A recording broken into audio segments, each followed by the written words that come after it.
Hello, everybody, and welcome back to Big Ideas on the Go.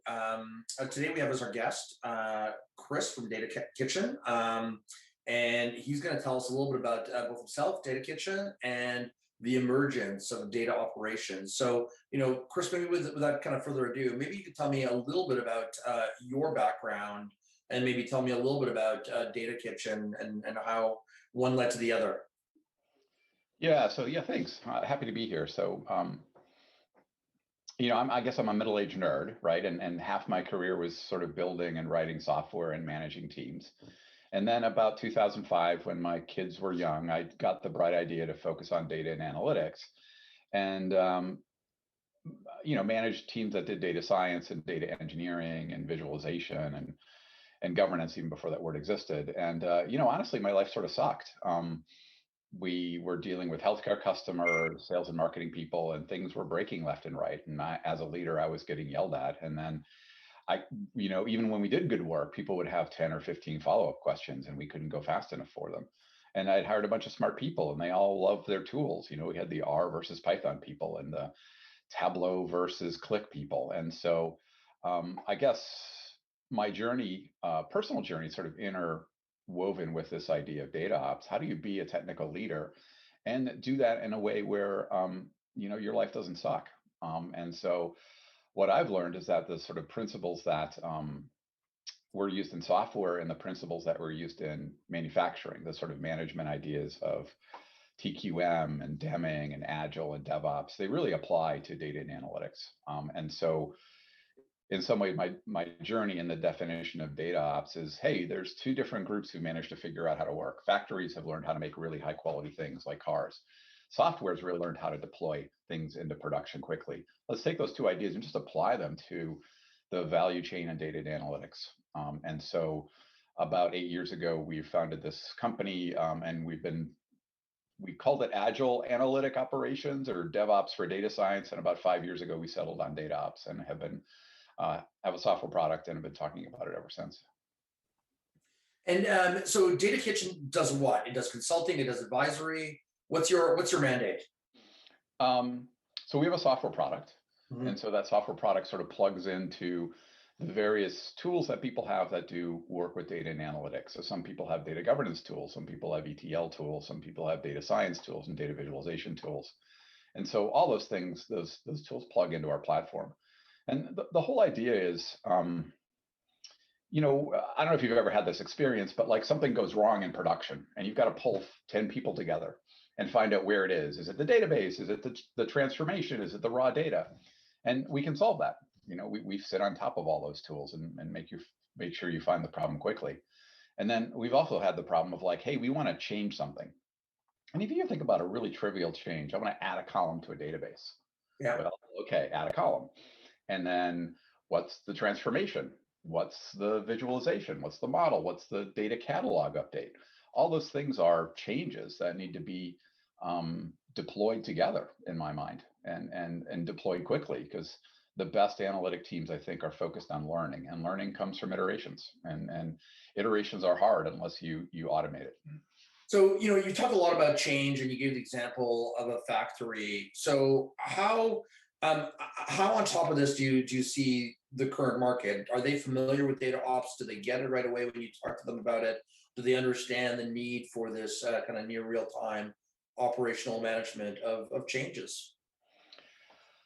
It's improving, but it's been a long journey. And one of the reasons why we're a profitable company, we've grown from customer funding. We're getting to about 60 people, and I think it's going to be a journey because honestly, in 2002, when the Agile Manifesto came out, I was a software engineering manager, and our chief architect said we should be agile, and I was like, why in the world would you ever want to ship software faster than 5 months, which was our current release cycle? I was like, no, and we did it in the next project, and it was better. And so I can understand why people are reluctant to say, hey, look, you can do all this work and build this great analytic value chain. And this guy comes along and says, you know what, you can run it in production with low errors and you can change it really fast. And you can deal with the fact that it's owned by lots of people in the organization.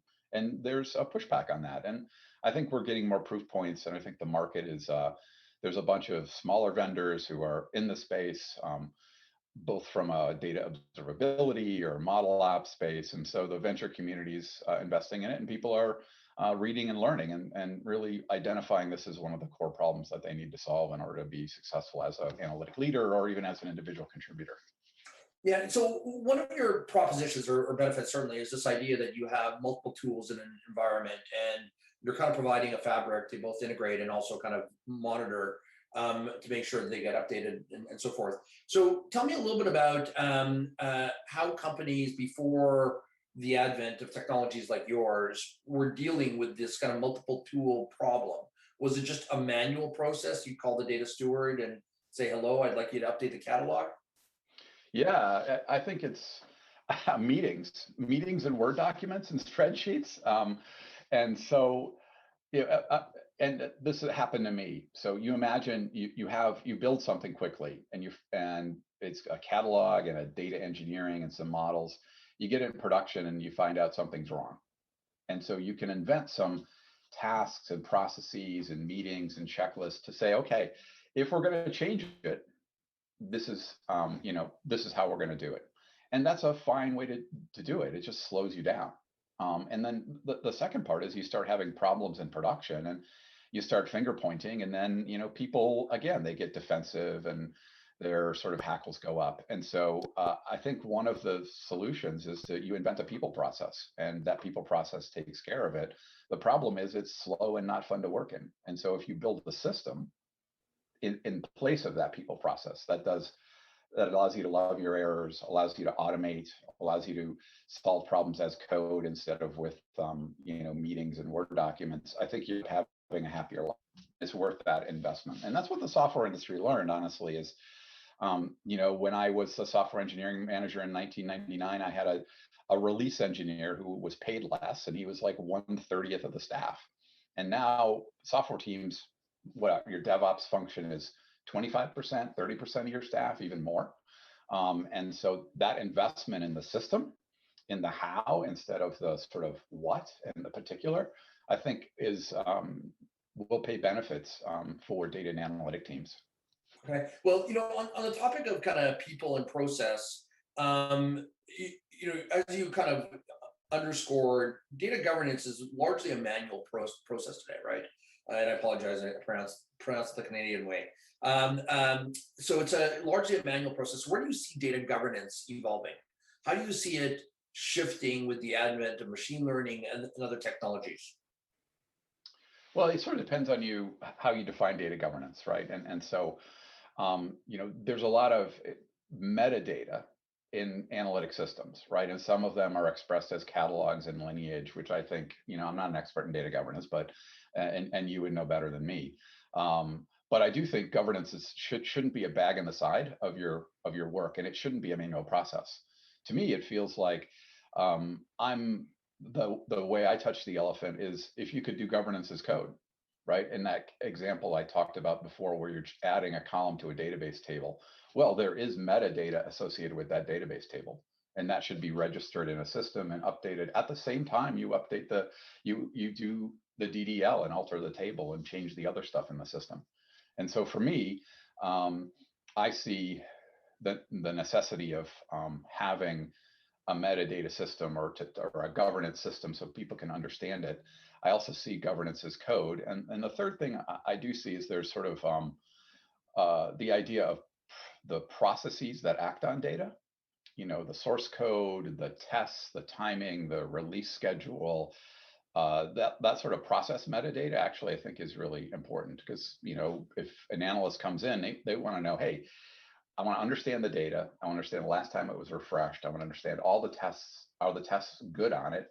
And where did the data come from?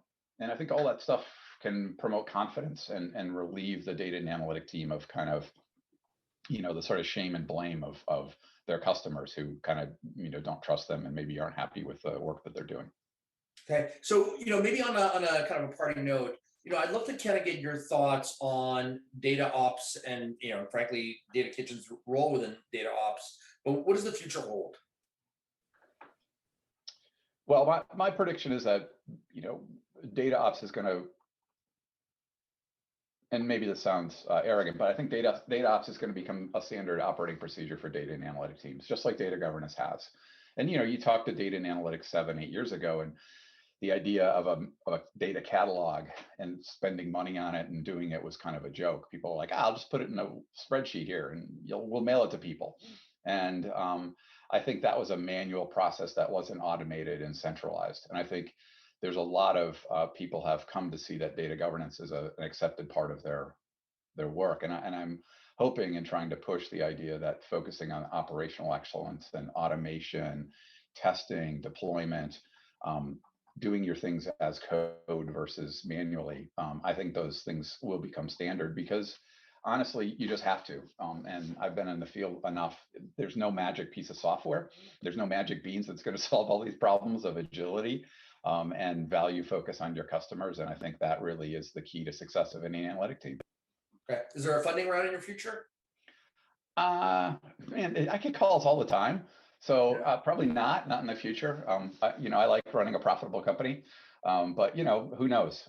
There's always I'll look and see if I got another email from an investment bank today. So there's always a VC lurking. There's so much money in the world; it's insane. Yeah. That's right. Well, look, Chris, thank you very much for joining us today. I appreciate the time you spent with us and educating all of us a little bit on this burgeoning field of data ops and the need for it.